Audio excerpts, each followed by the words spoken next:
জীবনে সমৃদ্ধি আনতে গণেশ পুজোর দিন মেনে চলুন বিশেষ 10টি টোটকা। 2 হাত ভরে আশীর্বাদ বর্ষাবেন গণপতি। জ্যোতিষ মতে গণেশ পুজো করার সঙ্গে সঙ্গে যদি বিশেষ কিছু টোটকা করা হয় তাহলে সংসার সুখ সমৃদ্ধিতে ভরে ওঠে। 27 আগস্ট 2025 বুধবার গণেশ পুজো। বাড়িতে গণেশ পুজো করা খুবই শুভ বলে মানা হয়, তাই অনেকেই বাড়িতে গণেশের আরাধনা করে থাকেন। জ্যোতিষ মতে গণেশ পুজো করার সঙ্গে সঙ্গে যদি বিশেষ কিছু টোটকা পালন করা হয় তাহলে সংসার সুখ সমৃদ্ধিতে ভরে ওঠে।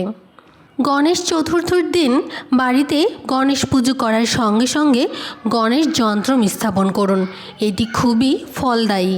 যে কোনো কাজে সাফল্য পেতে গণেশ পুজো দিন। একটি তামার পাত্র সম্ভব না হলে যে কোনো পাত্রে 2টো বোঁদের লাড্ডু, একটি লবঙ্গ এবং একটা সুপারি রেখে গণেশের কাছে অর্পণ করুন। গণেশ পুজোর সময় একটা পাত্রে 21টি দূর্বা নিয়ে সেটিতে সামান্য হলুদ ও সামান্য সিঁদুর মাখিয়ে গণেশকে নিবেদন করুন। পুজোর সময় ঠাকুরের আসনে যেখানে গণেশ ঠাকুর প্রতিষ্ঠা করা হয়েছে সেখানে গণেশের ডান দিকে বা বাঁ দিকে একটা করে সুপারি ঋদ্ধি এবং সিদ্ধির জপ করে রেখে দিতে হবে।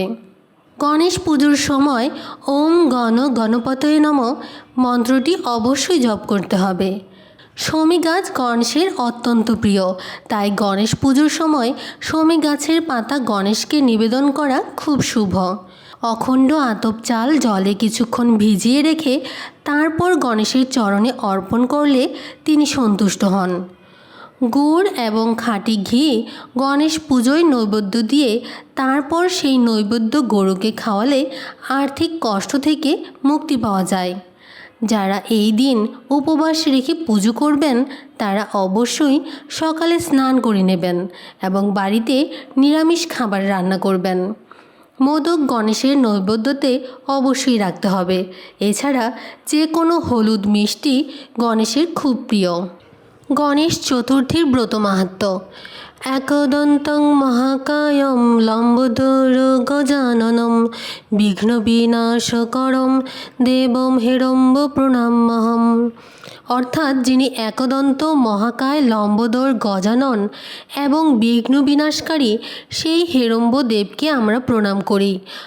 একবার চন্দ্রদেব ও তার 27তম স্ত্রীর মধ্যে দ্বিতীয় প্রিয় স্ত্রী রোহিণী দেবী পুষ্পক রথে চড়ে গগনমণ্ডলীতে মনের আনন্দে ঘুরছিলেন।